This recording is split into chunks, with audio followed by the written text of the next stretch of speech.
আনিশাকে বিয়ের প্রস্তাব থেকে সরাসরি না করে দেয় দুর্জয়। হ্যাঁ বন্ধুরা, এমনটা দেখতে পাবো আমরা তোমাদের রানী সিরিয়ালের পরবর্তী আপডেটগুলিতে।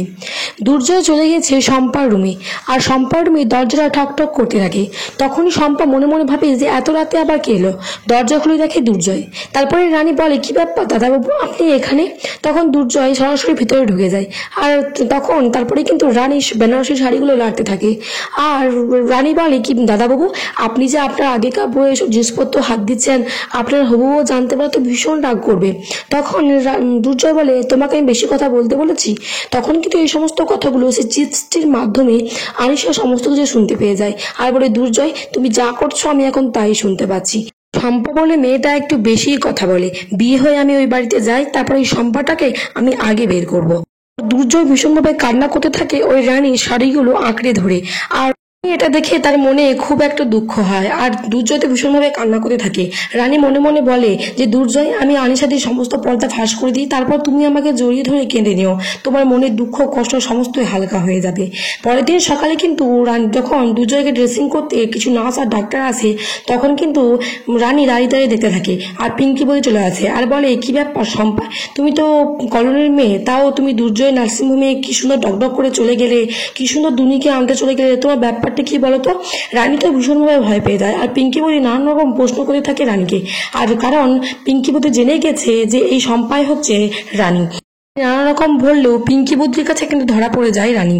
তারপর ড্রেসিং এর জন্য কিছু ডাক্তার আর নার্স আছে। তারপরে কিন্তু চলে আসে যেখানে সে গ্রামে চিকিৎসা করতে গিয়েছিল রানী, সেখানে লোকটা।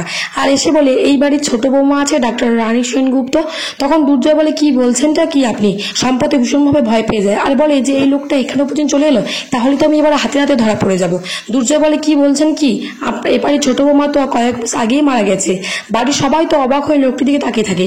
আর লোকটি বলে, না, এ বাড়ির ছোট বৌমা এখনো পর্যন্ত বেঁচে আছে, কালকে আমাদের ওখানে গিয়েছিল। এত ভালো ডাক্তার, এত তাড়াতাড়ি এবং এত সুন্দরভাবে পেশেন্ট থেকে দেখে তারা ভীষণভাবে খুশি হয়েছে ওই আমার ডাক্তার রানী সেনগুপ্তকে দেখে। সেই জন্য সেই লোকগুলো আমাকে আবার পাঠিয়েছে যেন আবার সেন চিকিৎসা করে যায়। তখন দুর্জয় বলে, কবে দেখেছেন আপনার, দেখেছেন ওকে? তখন সেই লোকটা বলে, কালকেই তো ওখানে চলে গেছিল, এই দেখুন ফটো। তারপরে সমস্ত ফটো দুর্জয়কে দেখিয়ে দেয় এবং বাড়ির সকলেও দেখতে পেয়ে যায়। তারপরে কিন্তু এই সমস্ত কথাগুলো আনিশা সমস্ত নার্সিংহোম থেকে শুনতে পেয়ে যায়। আর বলে, কি বলছে কি এই লোকটা, তাহলে আমি একবার দুর্জয়কে ফোন করে দেখি। তারপরে দুর্জয়কে ফোন করে আনিশা। আর দুর্জয়কে ফোন করার পরে দুর্জয় বলে, কি হয়েছে? তখন আনিশা ছল করে বলে যে, সেখানে সমস্ত ডাক্তার নার্সগুলো গিয়েছে।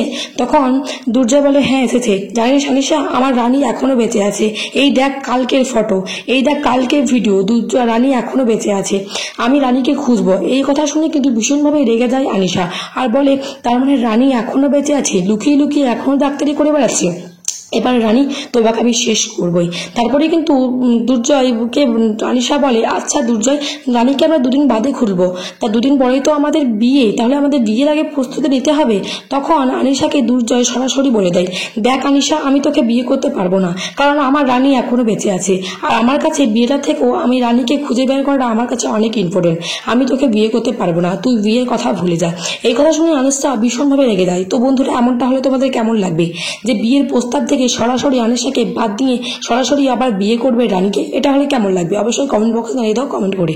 ভিডিওটি ভালো লাগলে চ্যানেলটিকে সাবস্ক্রাইব করে পাশে থাকবেন, যাতে তোমাদের রানী সিরিয়াল নতুন নতুন আপডেট আপনারা সবার প্রথম পেতে পারেন। ধন্যবাদ বন্ধুরা, ভিডিওটা এই পর্যন্তই, নিয়ে আসছি তোমাদের রানী সিরিয়ালে নেক্সট কোনো আপডেট নিয়ে।